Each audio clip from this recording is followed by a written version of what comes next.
Hi friends, ఎలా ఉన్నారు? నేను బాగున్నాను. మీరందరూ బాగుండాలని కోరుకుంటున్నాను. ఇప్పుడు కథలోకి వెళ్దాం. చదువుతున్నది శోభారెడ్డి. సాయంత్రం అవగానే ఇంటికి బయలుదేరుతుంటే వాళ్ళు తమతో భోజనం చేయమని బలవంత పెట్టారు. తప్పించుకోవటానికి వీలు లేకపోయింది. అన్నపూర్ణని చూడగానే అతనికి గుర్తొచ్చింది. ఒక్క నిమిషం ఇంటికి వచ్చి చెప్పి వెళ్ళినట్లయితే బాగుండేది అనిపించింది. లోపలికి వచ్చి బట్టలు మార్చుకుని ముఖం కాళ్ళు చేతులు కడుగుకున్న అతనికి అన్నపూర్ణ తువాలు తెచ్చి అందించింది. నేను భోజనం చేయను, నువ్వు చేయి అన్నాడు అతను. వంట ఇంట్లోకి వెళ్ళబోతున్న అన్నపూర్ణ గిరుక్కుని తిరిగి చూసింది. క్షణంసేపు ఇద్దరు చూపులు కలుసుకున్నాయి. అనంత గతుక్కుమన్నాడు. రాత్రి నుంచి దుఃఖంతో వ్యతతో కుమిలిపోతున్న అన్నపూర్ణ హృదయం ఆ కళ్ళల్లో స్పష్టంగా ప్రతిఫలిస్తోంది. పూర్ణ, ఆ ప్రయత్నంగా పిలిచాడతను. అలా ఉన్నావే, ఒంట్లో బాగలేదా? అన్నపూర్ణ తల తిప్పుకుని వంటగదిలోకి వెళ్ళిపోయింది. అనంత ముందు గదిలోకి వచ్చి కూర్చున్నాడన్న మాటే గాని అతని మనసంతా ఎలాగో ఉంది. నీరసంతో దించుకుపోయిన కళ్ళు, వేదతో కుమిలిపోయిన ముఖం, ఈ రెండు అతని కళ్ళెదట మాటిమాటికి వచ్చి నిలిచి మిగతా ఆలోచనలన్నీ మారిపోయేలా చేస్తున్నాయి. అన్నపూర్ణ వాలకం చూస్తే మధ్యాహ్నం కూడా తిన్నట్లు లేదు. తను బయట పనులతో ఈ హడావిడిలో రాత్రి సంఘటనను అంతగా పట్టించుకొనలేదు. దాదాపు మర్చిపోయాడు కూడా. కానీ ఇంట్లో ఉన్న అన్నపూర్ణ దానికి వేయి అర్థాలు కల్పించుకుంటూ బాధపడుతూ కూర్చున్నదేమో. అనంత హఠాత్తుగా అన్నపూర్ణ అంటే జాలి వేసింది. నిజానికి ఆ అమ్మాయి ఇంటికి వచ్చి బావుకున్నదేముంది? తన నుంచి శారీరకంగా ఎలాంటి ఆనందం లేదు, మానసికంగా సరే. ఆర్థిక పరిస్థితులు ఒత్తిడి వల్ల సుఖమూ లేదు. పైగా మనసులో ఉన్నమాట పైకి చెప్పలేని మొగతనం. తను చాలా నిర్దయగా ప్రవర్తిస్తున్నాడు. ఒకరి బాధలు ఇంకొకరి నెత్తిన రుద్ది వాళ్ళని పీడించటం ఏం న్యాయం? అన్నపూర్ణ పట్ల ప్రేమానురాగాలు లేకపోతే మానే కనీసం జాలి చూపించటానికే. హఠాత్తుగా పిలిచాడతను. పూర్ణ. 10 నిమిషాల తర్వాత గుమ్మం బయట అన్నపూర్ణ కనిపించింది. కొంచెం మంచినీళ్ళు ఇవ్వు. అన్నపూర్ణ గ్లాసుతో నీళ్లు తెచ్చి ఇచ్చింది. నీళ్ళ గ్లాసు అందుకుంటూ అడిగాడు. భోజనం చేశావా? వెంటనే సమాధానం రాలేదు. నిన్నే అడిగేది, చేశానన్నట్లు తలూపింది. నిజంగానే చెప్తున్నావా? మళ్ళీ సమాధానం రాలేదు. నేను అన్నం తినకుండా నువ్వు తినటం ఎప్పుడు అలవాటు చేసుకున్నావు? అన్నపూర్ణ తలెత్తి చూసింది. నా దగ్గర అబద్ధం ఆడే ధైర్యం ఉందా నీకు? అన్నపూర్ణ తలదించుకొని ఊరుకుంది. వెళ్ళి భోజనం చేయి. నీ వాలకం చూస్తుంటే ఉదయం కూడా తిన్నట్టులేదు. అన్నపూర్ణ నిశ్శబ్దంగా వెళ్ళిపోయింది. పూర్ణ. వెనక నుంచి మృదువుగా పిలిచాడతను. అన్నపూర్ణ ఆగింది కానీ వెనక్కి తిరగలేదు. నిన్న నా నుంచి పొరపాటు జరిగింది. నా తొందరపాటు క్షమించు. అది మనసులో పెట్టుకోవద్దు, మర్చిపో. అన్నపూర్ణ ఆ పైన వినాల్సింది లేనట్టు వేగంగా అక్కడి నుంచి వెళ్ళిపోయింది. 10-15 నిమిషాలు ఎదురు చూశాడు అనంత్. వంట ఇంట్లో ఎలాంటి శబ్దం రాలేదు. చదువుకున్న పుస్తకం మూసి పక్కన పెట్టి మెల్లగా లేచి వచ్చాడు. ఇల్లంతా నిశ్శబ్దంగా ఉంది. రాత్రి పొద్దుపోవడం వల్ల బయట కూడా ఎలాంటి శబ్దమూ లేదు. అడుగుల శబ్దం కానివ్వకుండా గుమ్మంలోకి వచ్చి నిలబడ్డాడు అనంత్. అక్కడ కనిపించిన దృశ్యం చూసేసరికి అతని గుండెలు ద్రవించిపోయినాయి. వంటింట్లో కింద కూర్చుని ఉన్న అన్నపూర్ణ మోకాళ్ళ మధ్య తలదాచుకుని 2 చేతులు మోకాళ్ళ చుట్టూ పెనవేసుకుని వెక్కి వెక్కి ఏడుస్తూ ఆ శబ్దం పైకి రాకుండా అణిచిపెట్టడానికి విశ్వప్రయత్నం చేస్తుంది. తనకు తెలియకుండానే లోపలికి వచ్చేసి అన్నపూర్ణ దగ్గరగా నిలబడ్డాడతను. దుఃఖం అనేది అందులో పంచుకోవటానికి ఎవరూ లేరని తెలిసినప్పుడు అది ఎంత భయంకరంగా ఉంటుందో అనంతకు బాగా తెలుసు. పూర్ణ దగ్గరగా నిలబడి పిలిచాడు. అన్నపూర్ణ చుటుక్కున తలెత్తింది. ఎర్రబడి వాచి ఉన్న ఆ కళ్ళల్లోకి రెప్పవాల్చకుండా లోతుగా చూశాడు అనంతను అంత దగ్గరగా చూసిన అన్నపూర్ణకు క్షణంసేపు ఏం చేయాలో తెలియలేదు. తన కళ్ళని తానే నమ్మలేనట్లు వెరిగా చూసింది.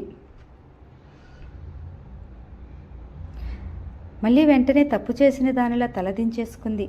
అనంత మోకాళ్ళ మీద కూర్చుని అన్నపూర్ణ తల మీద చేయి వేస్తూ అన్నాడు.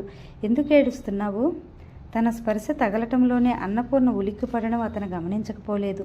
ఎంతసేపటికి ఎలాంటి జవాబు రాలేదు. నా నుంచి నీకేదైనా భరించరాని కష్టం కలుగుతోందా? చెప్పు. అన్నపూర్ణ లేదన్నట్లు తలూపింది.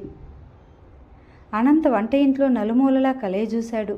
అంతటా నీటుగా సర్ది ఉంది. గిన్నెలు, ప్లేట్లు, చెంచాలు అన్నీ ఏవి ఎక్కడ ఉండాలో అక్కడ ఉన్నాయి. ఇంట్లో 4 నౌకర్లు ఉండి రాధ బ్రతికి ఉన్నప్పుడు కూడా ఇల్లు ఏనాడు ఇంత శుభ్రంగా ఉండేది కాదు. ఇంటి శుభ్రం విషయంలో నౌకర్ల మీద తాను చీటిమాటికి చిరాకు పడిన సంఘటనలు ఎన్నో అతని గుర్తున్నాయి. ఆ చిరాకు రాధ పోయిన తర్వాత మరీ ఎక్కువైంది. అన్నపూర్ణ వచ్చిన తర్వాత తను చికాకు పడడం చాలా వరకు తగ్గిపోయిందని అనంతకిప్పుడు గుర్తుకొచ్చింది. ఇంటి విషయాల్లో 3 వంతుల వరకు అన్నపూర్ణ తన మీద నుంచి భారం తొలగించి ఆమె మీద వేసుకుంది. అనంత్ కృతజ్ఞతతో నిట్టూర్పు విడిచాడు. లేచి నిలబడ్డాడు. అన్నపూర్ణ చెయ్యి పట్టి బలంగా పైకెత్తి లాగుతూ, పూర్ణ, నువ్విక్కడి నుంచి లే, నాతోరా. ఈరోజు నీకు కొన్ని విషయాలు చెప్తాను, అప్పుడు నీకింత బాధ కలగదు అన్నాడు. ఈరోజు రాధను గురించిన విషయాలని చెప్పేస్తాడు తను. తన మనసులో రాధకి ఎలాంటి స్థానం ఉందో, రాధ పోగొట్టుకున్నా తను ఆమె మీద ప్రేమనంతా పిల్లల మీదకి మరలించుకుని వాళ్ళిద్దరినీ చెరువుకన్నులా చూసుకుంటూ జీవితం ఎలా గడుపుకుని వస్తున్నాడో, వాళ్ళిద్దరిలో ఎవరికైనా కాస్త బాధ కలిగితే తన మనస్సు ఎలా విలవిల్లాడుతుందో, రాధా వియోగం మూలంగా తనకి బ్రతుకు మీద ఇచ్చే ఎలా నశించిందో అన్నీ చెప్పేస్తాడు. అన్నపూర్ణ అర్థం చేసుకుని ఇక ముందు ఇలాంటివి జరగకుండా, జరిగిన అశాంతి చెలరేయకుండా జాగ్రత్త పడుతుంది. అతను ఊహించినట్టు అన్నపూర్ణ లేవలేదు. చిన్నపిల్లలా తల ఉంచుకుని కూర్చున్న అన్నపూర్ణను చూడగానే అతనికి లక్ష్మి జ్ఞాపకం వచ్చింది. అప్పుడప్పుడు తను కోరిన ఆట వస్తువులు కానీ రిబ్బన్ కానీ లేనప్పుడు లక్ష్మి కూడా అచ్చు అలాగే అలిగి ముఖం ముడుచుకుని కూర్చుంటుంది. అచ్చు లక్ష్మిలా కూర్చున్న అన్నపూర్ణను చూడగానే అనంత్ మనసంతా అనుకోకుండా వాత్సల్యమయమైపోయింది. హఠాత్తుగా లక్ష్మిని ఎలా చేస్తాడో అలాగే చేశాడు. ఒక్క క్షణం వంగి 2 చేతులు అన్నపూర్ణ శరీరం చుట్టూ పెనవేసి పైకెత్తేశాడు. అన్నపూర్ణ కెవ్వుమంది, గిలగిలలాడింది. తనకేమైందో, తన శరీరం గాలిలోకి ఎందుకు లేచిందో గ్రహించే లోపలే అనంత్ ఆమెను యువతల గదిలోకి తీసుకుని వచ్చి చాప మీద దించాడు. చటుక్కుని లేచిన అన్నపూర్ణ మెరుపులా అక్కడి నుంచి పారిపోబోయింది. ఆగు, వెళ్ళకు, అనంత జబ్బ పట్టుకుని బలంగా ఆపేశాడు. అన్నపూర్ణ అతని చేతిని వదిలించుకోవాలని చూసింది, కానీ సాధ్యం కాలేదు. నేను చెప్పేది విను. ఏం చెప్తాడు? రాధ ప్రాణమని, ఆమె స్మృతి మరవలేనని, మరో స్త్రీకి తన జీవితంలో స్థానం ఇవ్వలేనని, ఇదేగా. అది అతను ప్రత్యేకంగా నోరు తెరిచి చెప్పాలా? ఇన్నాళ్ళు సహచర్యంలో ఆ మాత్రం గ్రహించలేదా? తను మోగదైతే కావచ్చు, కానీ మూర్ఖురాలు కాదే. ఈ సంగతి అతనికి ఎలా తెలుస్తుంది? మళ్ళీ లేవబోయింది అన్నపూర్ణ. అదిమి పట్టి ఆపేసిన అనంత్, ఇలా నా వైపు చూడు అని బలవంతంగా ఆమెను తన వైపు తిప్పుకున్నాడు. కళ్ళెత్తి అతని కళ్ళల్లోకి చూసింది. అన్నపూర్ణ కలలో కూడా ఆశించని విషయం జరిగింది. అనంత్ కళ్ళల్లో ఆదరాభిమానాలు నిండుగా తొనికెసలాడుతున్నాయి. అన్నపూర్ణలో రగులుతున్న కోపం మంచులా చల్లబడిపోయింది. నిరాశ ఆవిరిలా అంతమైపోయింది. అతని చూపుల్లో కరిగిపోయినట్టయిన తను హఠాత్తుగా 2 చేతుల్లో ముఖం దాచుకుని వెక్కివెక్కేడవసాగింది. ఆ అమాయక హృదయంలో 1000 భావాలు ఉబ్బెత్తున కెరటాల్లో లేచిపడుతున్నాయి. మీరు రాధను మరవద్దు. మీ గతం నా కోసం మర్చిపోవద్దు. మీ జీవితంలో ఏ మూలగానైనా సరే నాకు కాస్త చోటు ఇవ్వండి. కొంచెం ఆప్యాయత పంచండి. మీరు నావారు కాకపోయినా నాకు పర్వాలేదు. నన్ను మీ దాన్ని చేసుకోండి. భారీగా చూడకపోయినా మిమ్మల్ని ఆరాధించే భక్తురాలిలా, మీ మంచిని కాంక్షించే మిత్రురాలిలా నన్ను స్వీకరించండి. నాకేమైందో నాకే తెలియటం లేదు. మీరు పంచుకోని జీవితం నాకు శూన్యంలా, నిరాశమయంగా అనిపిస్తుంది. అలా ఎన్నెన్నో మాటలు లోపల కొట్టుమిట్టాడుతున్నాయి.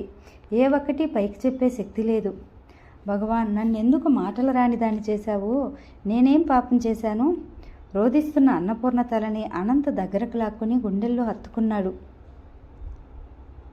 అతని చెయ్యి చాలాసేపు బుజ్జగిస్తున్నట్టుగా, ధైర్యం చెప్తున్నట్టుగా అన్నపూర్ణ నుదురుని, చెంపలను నిమురుతూ జుట్టును సవరిస్తూ ఉండిపోయింది. కొద్దిసేపు అయ్యేసరికి 3 సంవత్సరాల నుంచి కఠోరమైన బ్రహ్మచర్యం అవలంబిస్తున్న అనంత శరీరం స్త్రీ స్పర్శ తగలగానే నరవాసన తగిలిన పులిలా ఆవురావురమంది.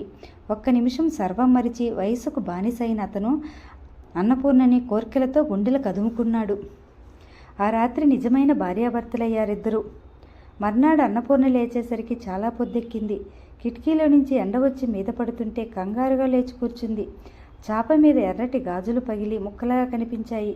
రాత్రి జరిగిన పాత సంఘటన సాక్షిభూతంగా కుడి చెయ్యి బోసిగా కనిపించింది. తుల్లిపడిన అన్నపూర్ణ బెదిరిన దానిలా గాజు ముక్కల వైపు చూసింది. ఆమె బొగ్గలు కెంపులైనాయి. అయితే రాత్రి జరిగింది యథార్థమేనా, కల కాదా? అన్నపూర్ణ చుటుక్కున లేచి వంట ఇంట్లోకి పరిగెత్తుకొచ్చేసింది. ఆ రోజు తను ఆలస్యంగా లేవటం వల్ల అనంత్ కాఫీకి ఆలస్యం అయిపోయింది. స్నానానికి నీళ్లు కూడా ఇంకా పెట్టలేదు.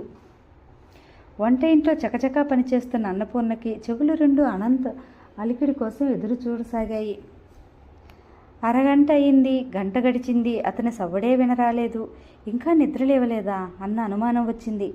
ప్రాణమంతా బిగబట్టుకుని, సంకోచం వదిలించుకుని, సిగ్గును అణిచిపెట్టి రోజులా సహజంగా ఉండాలని విశ్వ ప్రయత్నం చేస్తూ అన్నపూర్ణ అతి మెల్లగా అడుగులో అడుగు వేసుకుంటూ వచ్చి ముందు గదిలోకి తొంగి చూసింది. ప్రక్క మీద అనంత్ లేడు, కుర్చీలో కూడా లేడు. మరి ఏమైనట్టు? అన్నపూర్ణ కళ్ళు గదిలో చెప్పులుండే చోటికి మలినాయి. అక్కడ అతని బూట్లు లేవు.